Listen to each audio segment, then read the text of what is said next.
நடிகை நயன்தாரா அவர்கள் என்னதான் பல படத்துல நடிச்சு ஹிட் கொடுத்தாலும் ஒரு சில மொக்க பிலிம்ஸ்க்காக பெரிய பெரிய பிலிமை விட்டு கொடுத்துட்டாங்க. அதுக்கு இப்ப வரைக்கும் ஃபீல் பண்றதா ஒரு பேச்செல்லாம் போயிட்டு இருந்துச்சு. நமக்கு அதெல்லாம் தேவையில்லை.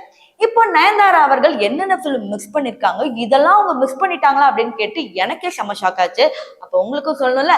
வாங்க வீடியோக்குள்ள போகலாம். நானுங்கள் சிவரஞ்சனி பட்டே தமிழ்ல இருந்து. நயன்தாரா என்னதான் இப்போ ஒரு ஃபேமஸான ஆக்ட்ரஸா இருந்தாலும் ஏதாவது ஒரு ஹிட் பிலிமாவது மிஸ் பண்றது ரொம்ப சாதாரணமான விஷயமா போச்சு. ஃபார் எக்ஸாம்பிள், அஜித் எப்படி கில்லிய விட்டாரோ, விஜய் எப்படி சண்டை கோழியை விட்டாங்களோ, அதே மாதிரி நயன்தாராவும் ஒரு சில படத்தை மிஸ் பண்ணிருக்காங்க. அது என்னென்ன அப்படிங்கறத இந்த வீடியோல பார்ப்போம். ஃபர்ஸ்ட் இந்த லிஸ்ட் பையா. தமன்னா நடிக்கிறதுக்கு முன்னாடி நயன்தாரா தான் நடிக்க வைக்கணும் அப்படிங்கிற மாதிரி ஃபுல் அண்ட் ஃபுல் வந்து அதே கதையோட தான் எழுதிட்டு போயிருக்காங்க. நயன்தாராவோட கால் ஷீட் ரொம்ப பிஸியா இருந்தனால பையா படத்துல நடிக்க முடியாம போயிடுச்சு. அதுக்கப்புறம் ஒரு நியூ ஃபேஸ், ஏதாவது இன்னசென்ட்டான ஃபேஸ் வேணும் தேடி தேடிதான் அந்த படத்துக்கு தமன்னாவை சூஸ் பண்ணாங்க அப்படிங்கிறது குறிப்பிடத்தக்கது. இதுக்கப்புறம் தான் தமன்னா ஒரு பெரிய ஐகானும் ஆனாங்க அப்படிங்கிறது நம்ம எல்லாருக்கும் தெரியும். அடுத்த இந்த லிஸ்ட்ல நம்ம என்ன பார்க்க போறோம்னா, ஷாருக் கானுக்கு ஜோடியா தீபிகா படுகோன் நினைச்சுப்பாங்க. பட் நயன்தாரா நடிக்க வேண்டிய ஒரு சிச்சுவேஷன் தான் இருந்துச்சு. அண்ட் ஒரு சில பேர் என்ன சொன்னாங்கன்னா, பிரியாமணி டான்ஸ் பதிலா அங்க நயன்தாரா தான் இருந்திருக்கணும் அப்படிங்கிற மாதிரி சொல்றாங்க. சோ நயன்தாராவை நிஜமாவே வந்து ஐட்டம் டான்ஸ்க்கு கமிட் பண்ணாங்களா இல்ல ஹீரோயினுக்கு கமிட் பண்ணாங்களான்னு தெரிய வரல.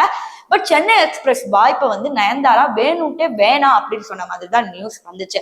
நான் நடிச்சா ஹீரோயினா தான் நடிப்பேன், பாலிவுட்ல இறங்கவே மாட்டேன் அப்படிங்கிற மாதிரி சொல்லிட்டு இருந்த நயன்தாரா அவர்கள் டே பை டே அதுக்கப்புறம் போனதுக்கப்புறம் இப்ப ஜவான்லயும் நடிக்க ஆரம்பிச்சுட்டாங்க. பாலிவுட்ல பெரிய ஹீரோயினா இருக்காங்க அப்படிங்கிறது குறிப்பிடத்தக்கது. இந்த லிஸ்ட்ல நம்ம மூணாவதா பார்க்க போறது,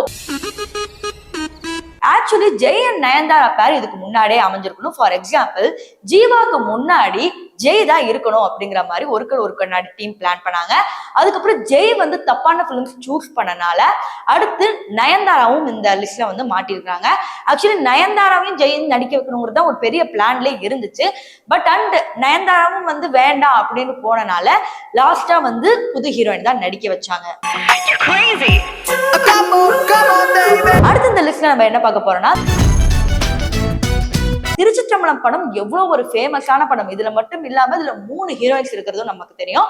பட் நயன்தாரா இதுல நடிக்காத காரணம் என்னன்னா, என்னதான் 3 ஹீரோயின்ஸ் இருந்தாலும் ஸ்பெசிபிக்கா சோபனா கேரக்டருக்கு தான் இம்பார்ட்டன்ஸ் இருக்கு, மிச்ச 2 கேரக்டர்ஸ்ல இம்பார்ட்டன்ஸ் இல்லை அப்படிங்கிற மாதிரி இவங்க ஃபீல் பண்ணிருக்காங்க.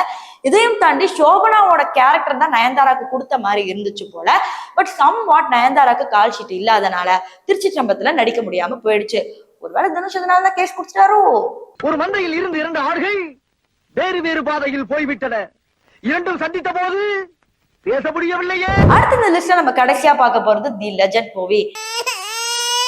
நயன்தாரா பண்ணதுலே ஒரு சூப்பரான சாய்ஸ் தி லெஜெண்ட் மூவியை சூஸ் பண்ணாததான். ஆக்சுவலி லெஜெண்ட் மூவில கண்டிப்பா நயன்தாராவை நடிக்க வைக்கணும்னு அண்ணாச்சி ஒத்த கால நின்றுகிறாரு. எனக்கே உத்தரவு போடுறீங்களா? Okay okay. பட் என்ன இருக்குன்னு பாத்தீங்கன்னா, நயன்தாரா வேண்டாம் அப்படின்னு ரிஜெக்ட் பண்ணிட்டாங்க. அதுக்கப்புறம் தான் ஊர்வஷி ரவுட்ல புது ஹீரோயின்ஸ், பாலிவுட் ஹீரோயின்ஸ் எல்லாம் இறக்குனாங்க அப்படிங்கிறது நம்ம எல்லாருக்குமே தெரியும். ஐயோ சொன்னா புரிஞ்சுக்கங்களே, நான் நார்மல் பீப்புள் கிடையாது. வேற என்ன ஹீரோ, வேற என்ன ஹீரோயின், என்னென்ன படத்தை மிஸ் பண்ணாங்கன்னு தெரிஞ்சுக்கணும்னா மறக்காம கமெண்ட் செக்ஷன்ல சொல்லுங்க. அதை பத்தி நான் நெக்ஸ்ட் வீடியோல உங்ககிட்ட சொல்றேன்.